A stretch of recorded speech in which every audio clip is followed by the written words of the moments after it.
Truly our Lord is holy and He is worthy of our praises. Pag iniisip po natin that the Lord is holy, hindi lang siya yon because the presence of the Lord can also make holy. Ang kanyang kapaligiran ay nalilinis, ang dapuan ng kanyang pagmamahal at pagtingin ay nagiging banal din. Kailangan ng tao yung holiness ng Panginoon dahil ang buhay po natin kuminsan maraming unholy parts. Sometimes there's a lot of garbage in people's lives. Sa buhay lang po natin na napakaraming basura, ano bang ginagawa dyan? Of course, creative people teach and practice recycling. Kaya sabi nila, may pera sa basura. Yung mga nangongolekta ng mga basura, inaayos-ayos uli nila, nire-recycle. Nagiging iba uling produkto. I have seen handbags made of packing materials of drinks and juices na recycle. At yung mga natabunan ng lahar, may mga ginawa sila sa lahar, ginawa nila magagandang pieces of art. Mga kwadro, sculpture, pottery. Pati po yung mga inanod ng mga kahoy sa Infanta ng napakalaking baka, ngayon ay nagiging pieces of art, wood carving, furniture, etc. We can even make fertilizer from waste. So lots of garbage and lots of wreckage can be recycled. At lalong-lalo naman sa ating spiritual life. Ang ating pong pag-aaral ngayon, pagpapaganda sa pumangit, paggamit sa mga nasira, pagpapabanal sa mga dumumi, ang pamagat, recycle your life. Dear God, thank you that we can be recycled. Thank you, Lord, that you are the God who loves and that your holiness can also make others holy. Linisin niyo po kami, Panginoon. Gawin niyo po kami karapat-dapat na tumanggap na inyong pagpapala. Pawiin niyo mga alalahanin ng aming puso. Palakasin niyo po ang aming katawan, patalasin ang aming isip, at buksan ang aming puso nang matanggap namin ang iyong mga pagtutuwid, mga pagpapalakas at pagtuturo. Hinihiling namin, Panginoon, na kayo po ang maging tagapangaral, kayo ang aming marinig, at gamitin niyo lang kasangkapan ng iyong anak. Nawa, Panginoon, ang puso namin ay inyong mapagpala, mapaglinaw niyo ang aming pananaw, at maitaas namin ang iyong pangalan. Protect us, Father, from lies, from falsehood. Protect us from works of evil men and evil spirits. Allow us to enjoy your company, your presence, to look at your face, to hold your hand, and to hear your words. Minister to us, O Father. We ask you, in the name of Jesus, our teacher, our Lord, and our Savior, recycle your life. Bakit po kailangan i-recycle ang buhay ng tao? Kasi ang tunay na buhay, hindi tulad ng shooting, hindi pwedeng mag-take two. Ang nangyari na hindi na yun pwedeng tanggalin. Hindi pwedeng i-edit ang buhay. Hindi pwedeng composition sa computer na pwede mong i-delete. Ang nangyari ay nangyari. At dahil sa haba ng buhay, maraming nagiging pagkakamali. Dahil kuminsan sa kadiliman ng isip, sa kakulangan ng kaalaman, maraming nagiging damage. Anong gagawin mo sa isang buhay na na-damage? Anong gagawin mo sa isang dalagang naging ina?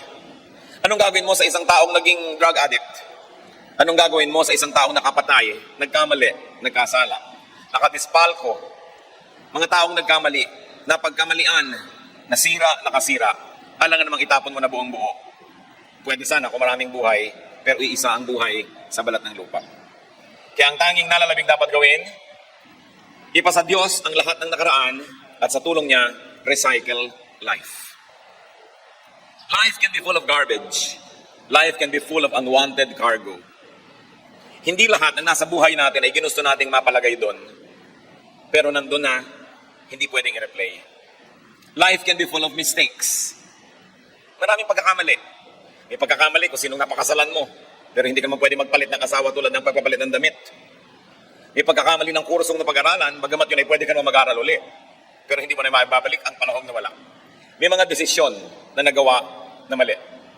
Job 19:4, if it is true that I have gone astray, my error remains my concern. Ang totoo niyan ay sinasabi ni Job, kung totoong nagkamali ako, problema ko na yon.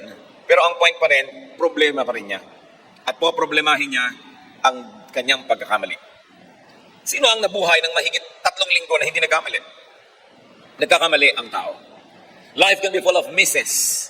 Hindi mga binibini, mga mintis ng buhay. Yung hit and miss, mostly miss ang buhay. Bihira naman yung nakaka-hit. Bihira yung nakaka-bullseye. Bihira yun. Kadalasan, daplis, mintis, hindi ka tumama. Ecclesiastes 5:6. Kumisan pati sa pangangako sa Diyos, kakamintis-mintis. Do not let your mouth lead you into sin, and do not protest to the temple messenger, my vow was a mistake.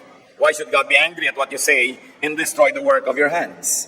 Ito yung mga tao nangako sa Diyos, tapos ayaw din, nung sinisingil na nung vow messenger, o yung pangako mo, yung pledge mo, nagkamali lang ako, joke only. Mintis. Hindi tumama, hindi nagswak ang kanyang mga binabalak sa kanyang dapat at gustong gawin talaga. Life can be full of losses. Mga kalugihan, nawalan. Hindi pa ba kayo nawalan sa buhay? Nawalan ng ikaw, nawalan ng pulseras, nawalan ng pera, nawalan ng cellphone, nawalan ng boyfriend. Di pa ba kayo nawalan ng negosyo, nawala yung puhunan, nalugi, nawala ng ballpen, nawala ng kahit ano. Ang daming nawawala. Pag ang lagi nating tiningnan ay nawawala, magluluksa kayo araw-araw. Something's lost, something's gained. Every day. Ecclesiastes 5:13-14, I have seen a grievous evil under the sun, wealth lost through some misfortune, so that when he has a son, there is nothing left for him. Nakakita daw si Solomon ng talagang mga grabing trahedya ng buhay, malalaki mga kayamanang naglaho, at ni isang kusing walang maipamana sa anak. Maraming losses. Kuminsan mayroong mga mag-asawa, nawalan sila dahil sa isang negosyo, buong buhay nang nagdamdam yung isa, nagkalayo na sila dahil sa nawala. So nadoble ang nawala, dahil nawala pati pag-ibig nila sa isa't isa.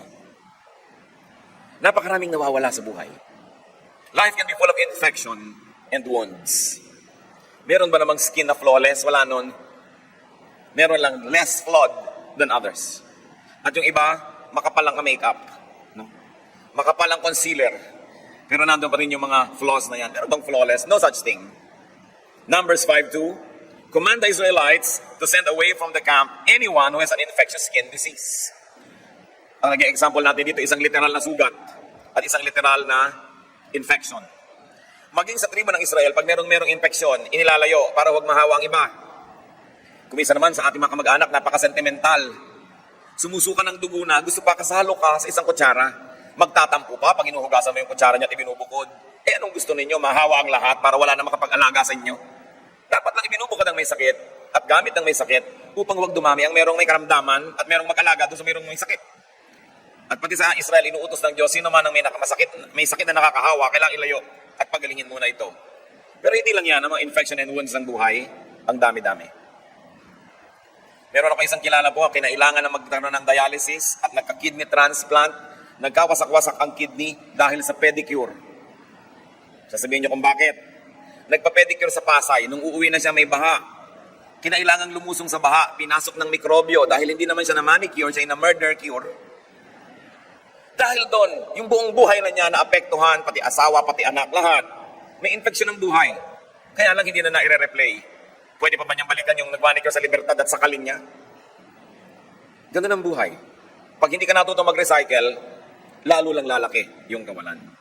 Life can be full of regrets. Psalm 13 verse 2, how long must I wrestle with my thoughts, and every day have sorrow in my heart? Hindi na uubusan ng napagsisisihan, ang ipinagsisisi, ang panghihinayang. Ganyan ang buhay. It can also be full of pain.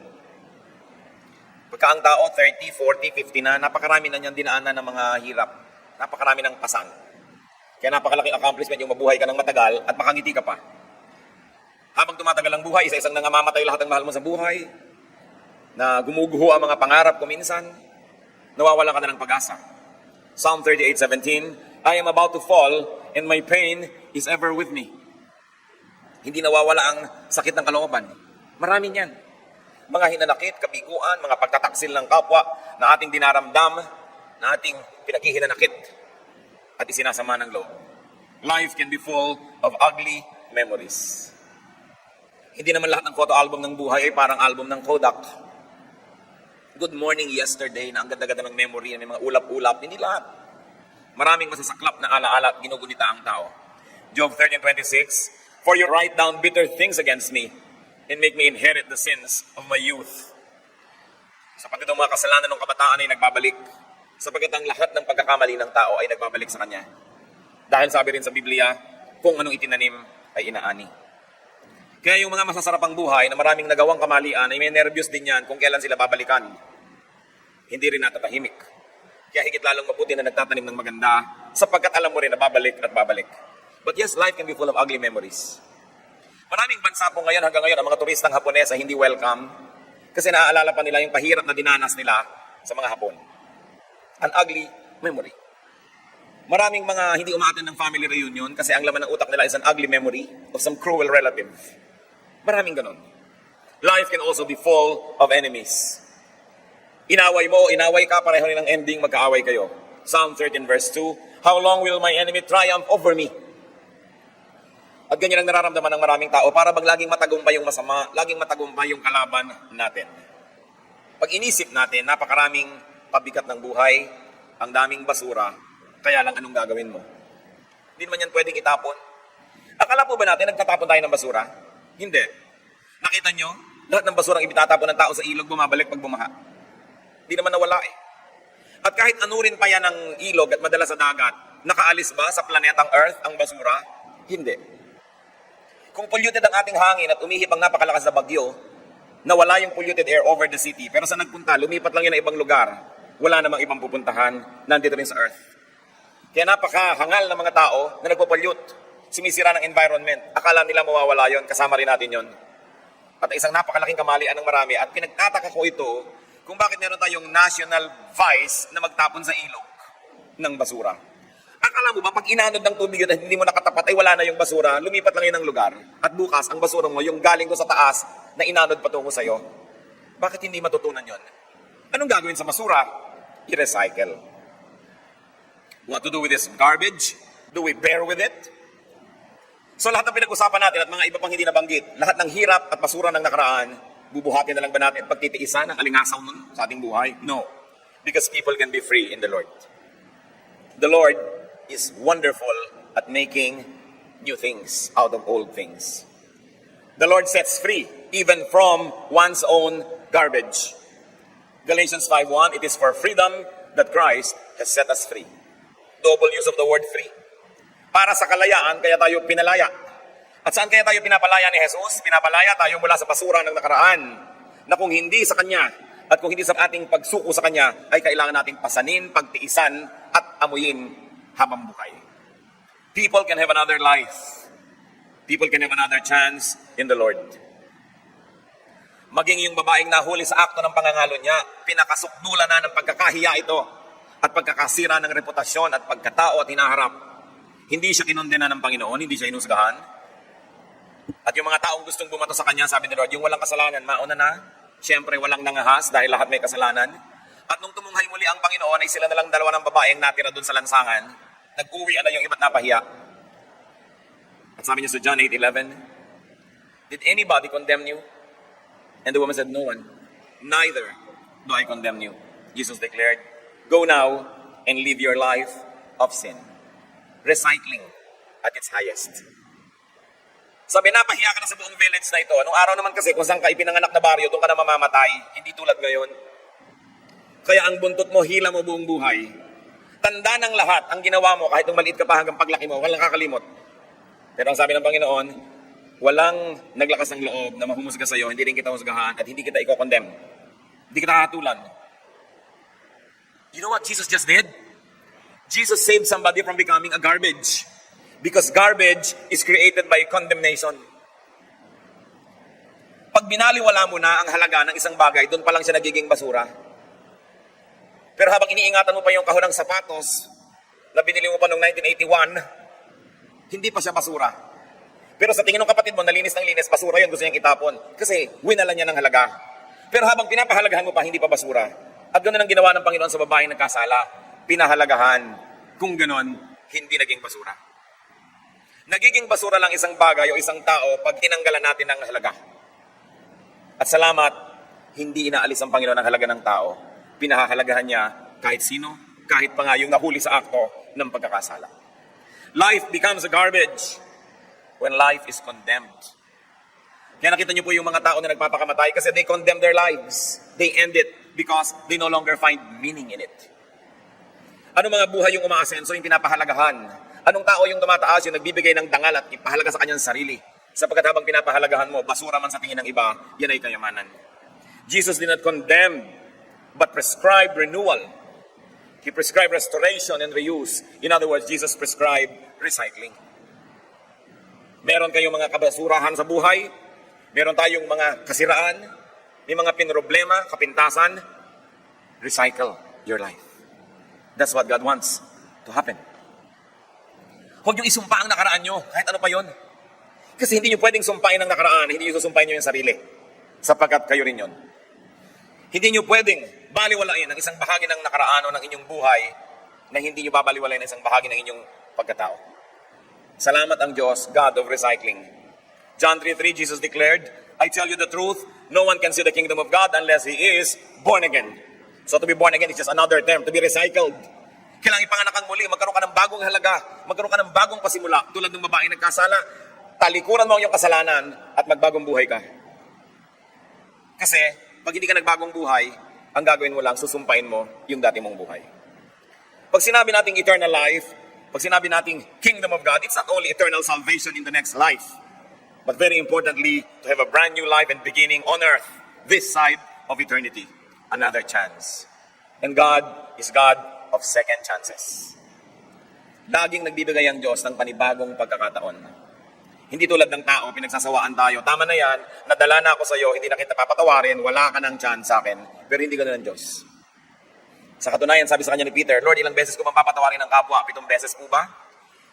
Akala ni Peter, ang galing na ng kanyang panukala, dahil sa kaugalian ng Israel, kailangan magpatawad ka at least 3 times. Pero ginawa niya 3 times 2, 6 plus 1, kaya 7. Pero sabi ni Lord, no, not 7, Peter. 70 times 7. Minultiply ko pa yun nung nabasa ko, hindi naman talaga pala 490 dapat. Symbolic yun. Ibig sabihin, huwag kang tumigil ng pagbibigay ng pagkakataon sa iyong kapwa. Iisa ang buhay ng anak nyo. Nung nagkamali, isinumpa nyo, pinalayas nyo, ba't di nyo papatayin? Kasi hindi nyo nabibigyan ng second chance eh. Ano pa yung buhay? Nagkamali ang inyong asawa, ayaw nyo na siyang pakinggan, magpakamatay na kayo pareho. Kasi ayaw mo nang mabuhay. Liban na lang gusto mo mangalo niya at sumama sa iba at itulak mo siya mangalo niya sa iba. Wala kayong talagang ibang choice kundi magkatawaran to live life of sin and have a new life. Those people who find the beauty of recycling will be able to salvage whatever is left of life and will be able to beautify what has been uglified by the past. Pagka marunong tayong mag-recycle, pangit may napapaganda. Masakit man ay napapasarap. Madilim ay napapaliwanag. At talagang tunay, kung hindi tayo magbibigay ng second chance sa iba't sa atin, wala nang ibang buhay. Magkaroon man tayo ng buhay doon sa kabila, iba na yon, hindi tulad ng buhay na ito. Itong buhay na ito ay hindi dapat sayangin at hindi dapat itapon at aksayahin dahil lang nagkaroon ng damage. 2 Corinthians 5:17, therefore, if anyone is in Christ, he is a new creation. The old is gone, the new has come. We give people second chances. Pagka ang tao ay sinabing, ako'y nasa Panginoon, nagbabasa ako ng Biblia, sumasamba ako, bigyan nyo ng second chance. Tulungan ninyo. Hindi sabihin, gano'n naman kaya makakatagal yan, babalik at babalik ninyo sa dating ugali. Hindi siya nabibigyan ng positive boost. Discouragement ang tinatanggap, invest encouragement. Kailangan nating lahat yan. In John 14:6, Jesus says, I am the way and the truth and the life. No one comes to the Father except through me. Aside from eternal salvation, which is the original meaning that people read into this, you have to read also that Father is God and God is life. And when Jesus says, through me you can go to the Father, what He is saying is, you can have life again. Nabigyan ka na ng buhay nung isinilang ka, tapos minaldas mo ang buhay na yan. Sinira mo o kay nasira ka ng iba, kasalanan mo at hindi, nagkagutay-gutay, nagkawindang-windang ka, anong gagawin mo? Magpapakamatay ka na? No. Sabi niya, through me, you can go to the Father. You can have life. You can have life again. Kaya napakaganda po ng turo ng Christianity. Bagay sa lahat ng tao, dahil kailangan ng lahat ng tao, ma-recycle sila. To be recycled, turn mistakes into knowledge and wisdom. Meron isang executive na nagkamali. Ang pagkalaki-laki ng bunga ng kanyang pagkakamali, napakalaking kalugihan sa kanyang kumpanya. Pero empleyado lang siya, although top executive. At dahil inisip niyang napakalaki ng damage ng kanyang maling desisyon, nagbigay siya agad ng letter of resignation sa may-ari ng kumpanya. At ipinatawag siya, o ba't ka nagre-resign? Sa laki po ng damage ng aking pagkakamali. At sabi ng may-ari, sa palagay mo kaya't natutunan mo ang pagkakamaling ito, uulitin mo pa? Ay, hindi na nga po, napakahirap nga ng lesson na yan kaya ako natutunan. Ba't ka magre-resign? Magbabayad ako ng isang magkakamali ulit? Stay, because you already know what you should not do. You know, in life, it's important to know what to do, but equally important is to know what not to do And usually, that is only learned by committing a mistake. Kasi sinasabi nila, experience is the best teacher. Probably not really the best, but a very excellent one. Proverbs 24:32, I applied my heart to what I observed and learned a lesson from what I saw. So, nagkamali kayo, at least alam nyo na ngayon kung ano yung mali sa tama. You are wiser. You are better. You are not a worse person, but in fact, you are now a more seasoned person. You may not be the star for all seasons, but at least you are a seasoned person. Because now you know what not to do. Now you know how not to do it. If your error was procedural. Kung nagkamali kayo sa pamamaraan, alam nyo na ang maling paraan. So, yung katulong nyo na nasunog ng plancha ang inyong satin evening dress, next time, alam na niya na hindi niya dapat gawin yon. Kung matututo siya. Kaya mahalaga na natututo. Yung asawang nagkamali, pagbalik nun, kung talagang na-realize ang pagkakamali, sweeter, nicer. Love is lovelier the second time around. Kasi alam na niya ngayon ang hindi niya dapat paggagawain sa buhay. So the person becomes better. But you have a choice. You can be bitter. But why be bitter when you can be better? Bakit mo gagawing mapait ang lahat kung pwede namang maging matamis? Depende sa iyong pananaw.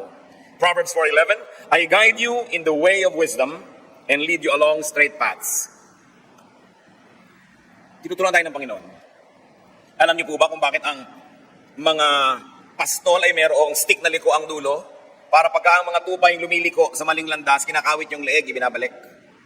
At kakakawit sa'yo, nasaktan ka na ng nasaktan, alam mo na hindi ka na dapat magliliko ng mali.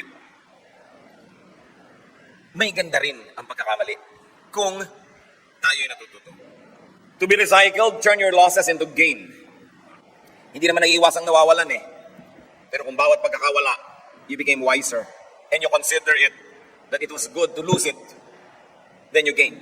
Philippians 3:8. Sa pagsunod ni Pablo sa Panginoong Hesus, ang daming nawala sa kanyang buhay, ang daming hirap na dinanas, ang daming ginhawang nawala. Pero sabi niya po sa Philippians 3:8, I consider everything a loss compared to the surpassing greatness of knowing Christ Jesus my Lord, for whose sake I have lost all things. I consider them rubbish, that I may gain Christ. So kahit mahalaga, pag inalisan mo na ng halaga, magiging basura, hindi ka na masasaktan. Nawalan kayo halimbawa ng pulseras, hindi mo na naman talaga makikita. Sabi mo, buti na lang nawala kaysa suot-suot ko pa at tinaga ang kamay ko para lang maagaw. You comfort yourself. Pagka nawala ang isang bagay, nawala yung girlfriend mo, ay, salamat na lang kasi marahil ay may naghihintay na disaster kung kami nagkatuluyan. Pag nawala na kasi, dapat putulin mo na ang pagmamahal mo sa nawala. Kasi pag patuloy mo pa siyang inaalala ng inalala at minahal ng minahal, lalong tumitindi yung sense of loss. So we adjust. Sabi ni Paul, karaming nawala sa akin dahil sa aking pananalig, pero itinuturing ko na lang ng mga basura yon. Tutal ang kapalit si Kristo, higit lalong mabuti. Kasi kung hindi ko tinanggal yon, walang lugar para kay Kristo. Kaya aariin kong napakalaking pribilehiyong nawalan. Sapagkat kay Kristo, ang kawalan ay kapakinabangan. Hindi na siya nalungkot. At pagka nawalan po kayo sa buhay, now you know what you can lose. Now you know what you can live without. Kung minsan you're very dependent on someone, on something, and then nawala yun, nalaman mo, buhay ka pa rin naman pala. Napatunayan mong, hindi ko naman talaga pala kailangan, so bakit ko ba sinasamba? Ba't ko ba hinahabol-habol? Pwede naman palang wala. And then it adds to your freedom. Luke 9:25, for what good is it for a man to gain the whole world and yet lose or forfeit his very self? Kung minsan kasi kagustuhan natin na i-maintain ng isang tao ang isang bagay sa ating buhay, nagpapakaaba na tayo. Nandyan lang siya. Pero nung talagang wala ka na magawa at nawala, ay kaya ka naman palang mabuhay. Then you declare freedom because God wants us free from idols. To recycle and to be recycled, turn your infections into inoculations. Yung bakuna. Alam niyo po ba yung nilalagay sa bakuna? Mikrobyo. Kung gusto mo magpaturok ng gamot para hindi ka tablan ng kamandag ng ahas, ang itinuturok sa'yo, kamandag ng ahas. Gusto mo magpaturok ng anti-TB, yung anti-tuberculosis, para huwag kang tablan ng tuberculosis, ang ituturok sa'yo, mikrobyo ng TB. Kasi yung mikrobyo na yon, pagka pumasok sa katawan mo, nakipagmabutihan doon yung katawan mo ngayon at natalo ng katawan mo dahil konti lang yung nilagay, panalo yung katawan mo, pagdating ng tunay na mikrobyo, kakampi na ng katawan mo yung naunang mikrobyo, pagtutulungan nila yung kamag-anak niyang mikrobyo, kayo ang mananalo, yun yung inoculation. So, when you're inoculated, you are tougher and you are stronger. Now do the same thing with anything. Pag may dumating sa inyong lungkot, gawin yung inoculation para pagdating ng ibang lungkot, sanay na kayo, mananalo na kayo. Pag may dumating sa inyong pagkalugi, pag may dumating sa inyong kabiguan, gawin yung kaibigan para pagdating ng mas malalakit, mabibigat na mga kalugihan sa buhay, sanay na kayo, panalo na kayo. Every disadvantage could be turned into an advantage, especially when God is on your side. Just do not allow the serpent sting you twice. Alam naman, paulit-ulit na lang kayo na-infect. Kailangan natututo rin tayo. Hindi lahat ng bagay na pumapasok sa ating buhay na hindi natin gusto ay dapat tanggalin. Si Paul, isang hiwaga at hindi sinabi sa Biblia kung ano yung tinatawag na thorn in his flesh. Sabi niya, alam niyo meron akong tinik na nakabaon dito sa aking laman. Mahirap yun, ha? Yung may tinik kayo sa inyong laman.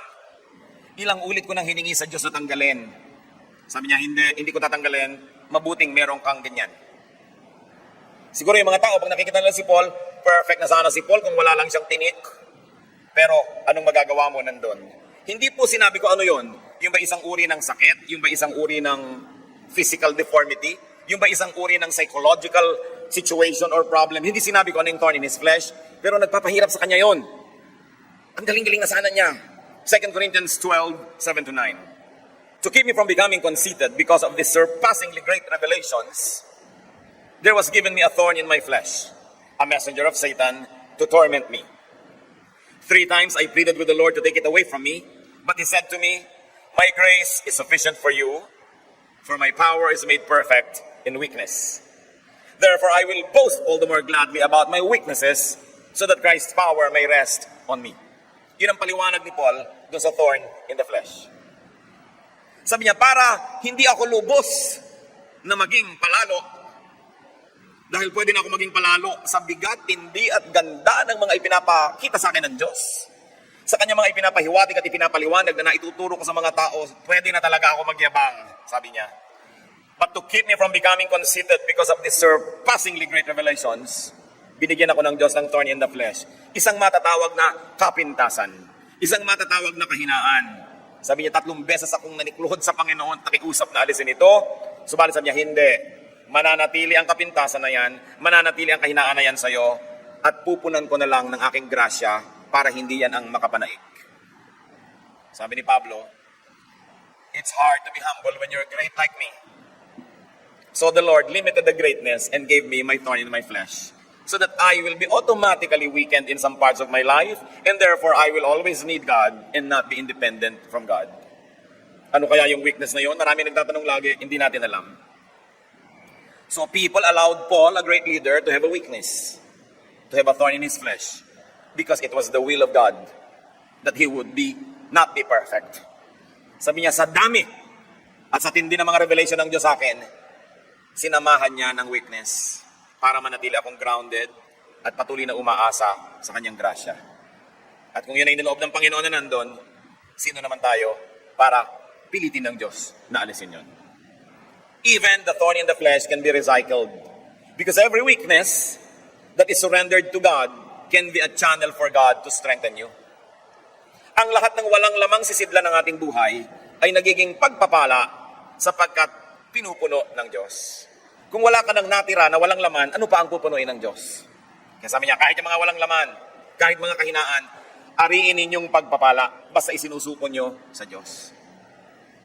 Meron akong isang kilalang napaka-sexing babae. Talagang napaka-sexy. Pero dapat sa dilim mo lang makita dahil santambak ang peklat. Sabi niya, alam mo, pang night swimming lang talaga ako. At kailangan walang tubig sa ilalim ng pool para ako maligo. Yung silhouette niya napakaganda, ideal. Pero pag niliwanagan mo, nakakabit na yata sa balat niya ang lahat ng peklat sa mundo. Sabi niya, salamat na rin, nagkaganito ako. Kasi kung hindi siguro, kung saan-saan lupalo ko paghahampasan ang katawan ko sa ganda. No? So, naobliga siyang magtago-tago ng konti. Sabi niya, nakatulong yan para rin ako maging modest. So, kung meron po kayong matatawag na kapintasan, siguro kung wala yan, ang yabang nyo na. No? Kahit sa ating mga leaders, huwag nyo hanapan ng perfection. Tulad ni Paul, may thorn in the flesh. Take the thorns as well as the roses. It's part of the same plant. Hindi pwedeng bulaklak lang. Ang bawat rosas ay may kasamang tinik. Ganun talaga ang buhay. To recycle, turn your regrets into resolutions. Huwag kayong laging magsisi. Huwag kayong laging sayang. Turn your regrets into firm resolve to do better, to be better. Sabi sa Philippians 3:13, ano daw ang dapat gawin sa tapos na? Forgetting what is behind and straining toward what is ahead. Wala nang magagawa sa natapos. Huwag nang idamay ang ngayon at bukas dahil sa pagmumukmuk nyo, dahil sa nakaraan. Tapos na yon. To be recycled, stop saying, if only. And start saying, next time. Yung mga naglalaging if only, malungkot yan eh. Kung ito lang yung ginawa ko, kung doon ako nagpunta, kung sana itong ginawa ko, tapos na. Stop saying if only. Then say, next time. Pag yung asawa nyo, nagger, nagdadrive kayo, meron kayong maling liko. Ayan, sabi ko sa iyo, doon ka lumiko. Sabi nyo, next time. Tapos ang kwento. No? Kasi sasabihin siya, if only. Oh, next time. May next time pa. Buhay pa tayo. And tell yourself that. Next time. No? Pag lagi ka nalang nadedenggoy ng boyfriend mo, manalaming kasi mo, next time. Huwag naman papadenggoy ako ulit. No? Tama na yung 10 kalbaryo sa buhay. Huwag mo nang gawing 11. Kailangan matuto rin ng tao. But you know, God always gives a next time. God is wonderful. God is so lovable. Hindi ka niya binibigyan ng kota, hanggang dyan ka na lang. Habang nandyan ka, habang may buhay, may pag-asa. Pwedeng baguhin ang kalagayan ng tao. To recycle, turn your pain into numbness. Bakit may kalyo ang paa? Kasi laging nababangga ng sapatos, o ng strap, o ng buckle ng sandals, nasasaktan ng paa, nagde-develop ng kalyo, para huwag nang masaktan muli. Tinatanggal naman sa foot spa. Masasaktan uli ang paa mo. Gagawa uli siya ng kalyo. At dahil sa mga kalyo, nagkaroon ng industriya ang foot spa. Ang totoo, maganda ang paang maraming kalyo. Kasi hindi na makakaramdam pa. Nakatapa ka ng Tamtax, hindi mo naramdaman, di ba, pagpapala? Bakit sobrang pinaninipis?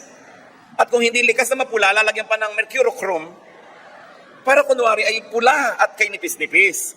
Samantalang ang paa dapat talagang makapal. Yung mga paang mga parang luya, mga daliri, pag umakyat kayo ng bundok, di kayo madudulas. Pag umakyat kayo ng pulo, nakakapit yan sa mga sanga. Napakagandang paa. Pero anong tingin natin? Pangit. Napapangitan tayo. Marami pong maganda sa buhay, napapangitan tayo. No? Kaya yung mga karanasan natin, minsan magandang maging manhid. Kung sobra kayong sensitive, lagi kayong nagdaramdam. No? So huwag kang maging manhid sa mga tamang dapat maramdaman, pero maraming bagay pinapalampas na lang. You know, lahat ng comment ng tao, papakinggan nyo, lulungkot lang kayo. Dapat may pinapalampas ka. Not everybody will like you, tanggapin mo na yun. Only few will love you. Ilagay mo yun sa statistics para hindi ka laging malungkot. Turn your pain into new sensitivity. Psalm 30 verse 11, you turn my wailing into dancing. You remove my sackcloth and clothe me with joy. Sabi, O Diyos, salamat na lang. Ang pananangis ko ay pinalitan mo ng pagsasayaw at pagsasaya.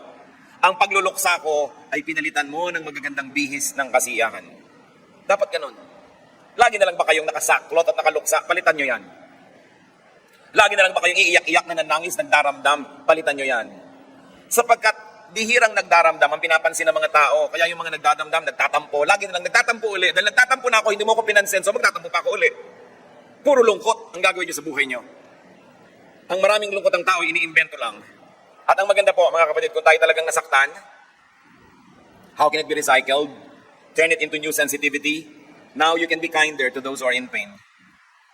Pag nakaranas ang tao ng lahat ng kapaitan ng buhay, dapat nagiging mas mabait siya. Mas nauunawa niya at natutulungan yung mga dumaranas ng mga kapaitan. To be sensitive and helpful to those who are in pain. In that case, your pain becomes your qualification to minister. Kaya kahit ang mga artista, hindi nakakaarte ng ganap yung mga sobrang bata pa, wala pang napagraramdaman ng mga pain, sorrow, trouble. Pero pag seasoned na sila, ibig sabihin marami nang naranasan, nabibigyan buhay nila yung mga papel na kanilang ginagampanan. And what is so important is, though you are in pain, our God comforts us. 2 Corinthians 1:3-4, God is God of all comfort, who comforts us in all our troubles, so that we can comfort those in any trouble with the comfort we ourselves have received from God. Sabi tayo, ipinagiginhawa ng Panginoon, una, upang tayo guminhawa, at pangalawa, para matutunan natin kung paano magpaginhawa ng kapwa-tao. Na kung ano ang ginhawa at pagmamahal na tinanggap natin sa Diyos, ay yun din ang ating ipaabot sa ating kapwa.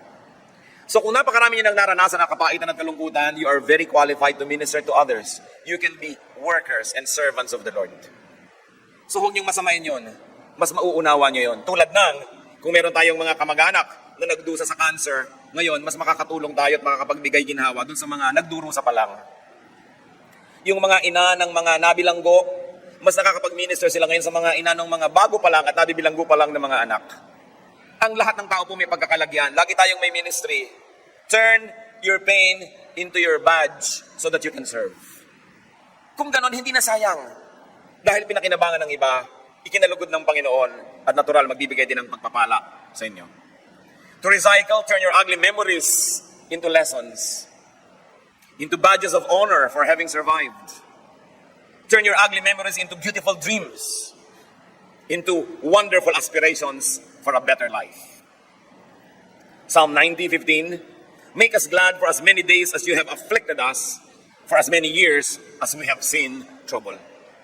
Sabi, Lord, kung paano ang dami ng hirap na nadanas namin, ganun din sana mga araw na iparanas nyo sa amin na masarap, maganda, kaibig-ibig. Napakarami po mga tao umasenso galing sa hirap. Kaya sila umasenso dahil galing sila sa hirap, ayaw na nilang maging mahirap muli. Meron naman mga taong hindi umasenso dahil galing sa hirap. Parehong galing sa hirap, pero anong ginagawa ninyo sa inyong naranasang kahirapan? If you will turn your ugly memories into motivation for you to dream and aspire so that it doesn't become a permanent fixture of your life, then it becomes a badge of honor. Pero pag lagi nyo ginawa, Jesus, mahirap lang kasi kami, kaya nandito ako ngayon, lasenggo. Mahirap kasi kami, kaya ito ko ngayon, batugan. Mahirap kami, kaya ang dami-dami kong anak. Mahirap kami, kaya ito kami ngayon, palaboy-laboy. Hindi ka natuto. Pero may mga mahirap na sabi, isinumpa kong hindi na ako magugutom muli, kaya ako nagsikap. Isinumpa ko, no, na hindi na ako titira ulit sa ilalim ng tulay. At para kang si Scarlett O'Hara, ang sabi niya, I shall never go hungry again. Sa isang napaka-classic na pelikula. So pwede niyong gawing pabigat sa buhay niyo yung memory ng kahirapan.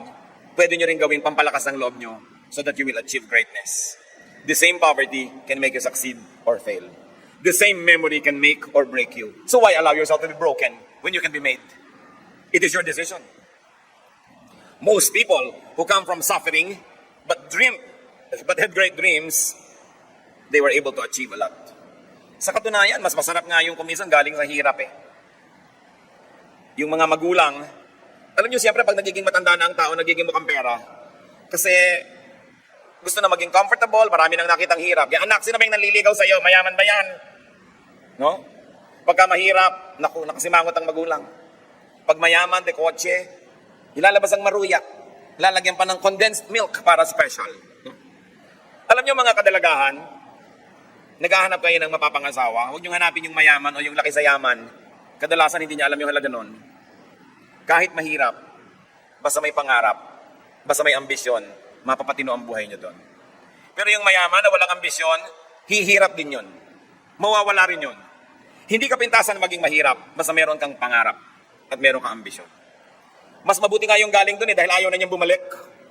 Yung mga hindi nakaranas doon, baka mag-excursion pa para maranasan. Kaya hindi ka pintasan yun. Huwag niyong gagawing negative aspect that you were poor. Just be motivated. And then you become more loving and you become kinder to the poor when you are no longer poor. You want to be recycled? Turn your enemies into friends. Into your mentors. Kung hindi nyo man sila maging kaibigan, gawin yung teacher. Matuto kayo sa mga karanasan nyo sa kanya para pakinabangan nyo siya. Kung ang natutunan mo man ay huwag magtiwala, ay natuto kang huwag magtiwala sa ganung uri ng ugali. May natutunan tayo. May mapapala kayo kahit sa makaaway. But the best way to beat your enemy is to turn him into a friend. If your enemy is hungry, give him food to eat. If he is thirsty, give him water to drink. In doing this, you will heap burning coals on his head, and the Lord will reward you. Nakikipag-away kayo, may galit sa inyo, ginawa nyo ng masama, lalong nagalit. Sa palagay nyo, mas panatag o mas panganib kayo. Pag may ginawa ka masama sa tao, ginalit mo siya, baka gumanti pa. Gusto mong tahimik ang buhay mo? Una, huwag mong gawan ng masama para hindi na gumanti. Pangalawa, gawan mo pa ng mabuti. Kung gumanti man siya, buti nang igaganti sa'yo. Marami po mga tao hindi natututo sa buhay. Walang ginawa kundi magalit. Papagalitan mo yung mga tao, pagtalikod mo, sinaksak ka. I was talking to one contractor. Pinag-uusapan namin yung masasamang ugali ng mga manggagawa. Minsan daw, bubuksan niya yung malaking cabinet doon sa isang construction firm, punong-puno ng mga trabahador tulog. So, ano ginagawa mo? Pinapagalitan mo? Hindi. Papagalitan mo yan, mag-yes sir. Tapos mamaya, babatuhin niya ako ng hollow blocks mula sa 3rd floor. Sabi ko nun, useless pagalitan. Papagalitan mo yung yaya ng anak mo dahil nagpabaya, pag talikod mo, tinutusok ang anak mo ng pertible. O kaya papainumin niya ng pampatulog. Maghapong tulog ang bata habang siya text ng text. Yung magalit ka, nag-iimbita ka ng problema. Yung magsalita ka ng masakit, yung manakit ka ng kalooban, naghihintay ka ng ganti. Anong mapapala mo nun? Marami mga tao, tumanda na lang hindi pa natuto, na para katahimik, do not return evil for evil. Ahas man, kung hindi mo natatapakan, hindi tumutuklaw. So ba't matatapakan ng ahas? Di tutuklawin ka lang. So yung mga kaaway, tigilan yan. Nakikipag-away ka sa kamag-anak mo, nakikipag-away ka sa kasambahay, di imbes na masaya, malungkot. Imbes tulungan ka niya, sisirain ka niya, huwag kayong mga away, kahit hindi kayo banal. Maging matalino na lang kayo, hindi kayo mga away. Because you invite negative energy when you make enemies. So, may kaaway ka, gawan mo ng mabuti. Parang mga kamandag na tinatanggal sa kobra. Kasi ang paggawa ng mabuti, nakakapagpahupa ng loob. Akala nyo ba ipinapatalo tayo ng Diyos? Pag sinasabing, turn the other cheek. No? Kasi pag kami sumampal sa'yo, sinampal mo rin, sasampal uli yan eh. Pag inalok mo na yung pangalawa, gusto mo pa? Sampalin ka man yan uli, mapapagod din yan, titigil na. Pero yung sinampal mo rin siya, gagantihan. So as I was saying, you don't have to be holy. You only have to be wise, and you will not make enemies. Recycle your life by turning your whole life experience into a catalog of God's goodness. 2 Corinthians 4:17, our light and momentary troubles are achieving for us an eternal glory that far outweighs them all. Pagka daw ikinumpare ang mga magaganda sa buhay sa mga pangit, talo pa rin ng maganda yung mga pangit. Huwag mo nalang masyadong palakihin yung mga pangit. Why? Because God was there all along. Joshua 1:5, I will never leave you nor forsake you. And you are here no matter where you came from, saan ka man pusali, hinugot, nandito ka ngayon dahil nag-survive ka because God helped you survive. Ano ang patunay na mabuti ang Diyos? Na nandyan kayo't buhay. Yun ang patunay. Nalampasan ang lahat ng nalampasan dahil nandun ang Diyos. 1 Corinthians 10:13, God is faithful. Even in temptation, He will not let you be tempted beyond what you can bear. But when you are tempted, He will also provide a way out so that you can stand up under it. God offers new hope. Patuloy ang Diyos na nagbibigay ng pag-asa ng kinabukasan ng buhay. Lamentations 3:22-23, the Lord's great love and His compassions never fail. They are new every morning. Yung may bagong umaga, may bagong pag-asa. Ganun ang ibinibigay ng Diyos. So kung binabalikan po natin ang ating buhay, huwag niyong gawing listahan ng mga reklamo. Gawin yung listahan ng mga pasalamat at papuri sa Diyos. Turn your past, your history, into a catalog of God's goodness instead of a list of grudges. Huwag niyong gawin na ang buhay niyo ay listahan ng mga reklamo, hinaing mga reklamo at lungkot. Psalm 31:19, how great is your goodness, which you have stored up for those who fear you, which you bestow in the sight of men on those who take refuge on you. Napakadakila ng pag-ibig ng Diyos na kanyang iginagawad doon sa mga sumisilong at nagpapasakop sa Kanya. Turn your experience into a lesson for you. Turn your experience into a manual in life for you and for others. So nalaman mo na ang dapat gawin at hindi dapat gawin. Nalaman na natin ang maling hakbang at tamang hakbang. Pakinabangan ng iba. Ituro. Kaya lang, huwag niyo ituro sa ayaw makinig. Huwag kayo nagbibigay ng unsolicited advice. Pag hindi hinihingi ang inyong payo, manahimik kayo.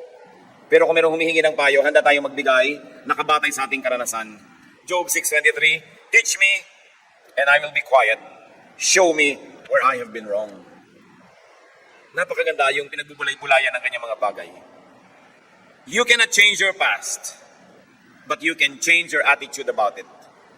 You can change your present, and you can make your future. Ang tapos ay tapos na. Pero yung ngayon, kasalukuyan, ginagawa pa lang. Yung kinabukasan, gagawin pa lang. Bakit mo ubusin ang iyong panahon sa natapos na? Forget the parts of your past that sadden you. The parts of your past that weigh you down. Isaiah 43:18, forget the former things. Do not dwell on the past. Ang buhay, walang take two. Walang rewind, walang editing. Ang natira lang na pwedeng gawin, recycling. Thank God for recycling. Turn your thorn in the flesh into blessing. Your wounds and scars into badges of honor. Your poverty into ambition and resolution. Put the past behind you and make it the foundation for your future. Turn your sorrow into joy, your weakness into strength. Turn your tears into gems. Recycle your life. And very importantly, allow and help others to recycle theirs. Hindi lang po buhay nyo na damage na dapat ayusin, buhay din ng inyong kapatid, ng inyong magulang, ng inyong pinsan, ng inyong kaibigan, buhay ng lahat ng kapwa-tao. So kung paano natin kailangan ng tulong upang tayo ay makabangong muli, ibigay din natin yung tulong na yon para makabangon ng iba. Stop judging. Do not condemn people so they will not become garbage. Do not condemn any part of your past so that it will not be useless garbage. At kung may mga mahal tayo sa buhay na nagkamali, tigilan ng pag-ungkat, tigilan ng paghukay sa mga naagnas ng bangkay na matagal nang inilibing sa nakaraan. Give people a break, give them a chance. Give yourself and others a go for a brand new life. This is what Jesus is all about. Sabi niya, I came that you might have life and have it to the full. But it also means turning a new page, looking forward instead of backward. And even if you have to look forward, is only to look for lessons so that you may be well and better guided into the future. Aming Diyos, tingnan niyo po ang mga nakaraan naming lahat. Turuan niyo po kami makinabang maging sa mga kamalian. At turuan niyo po kami, Panginoon, na maging matulungin sa aming kapwa, na magkaroon din sila ng mga bagong pasimula. Tigilan namin na ang mga panunumbat, ang pag-ungkat ng mga nakaraan, ang paghukay sa mga luma at mga tagal ng mga multong idilibing. Teach us, Lord, to look forward, not backward. Teach us to recycle our lives. Magbulay-bulay tayo mga kapatid sa ilang saglit. Hingan natin ang Espiritu ng Diyos ng mga personal na paalala sa atin batay sa ating mga napagbulay-bulayan.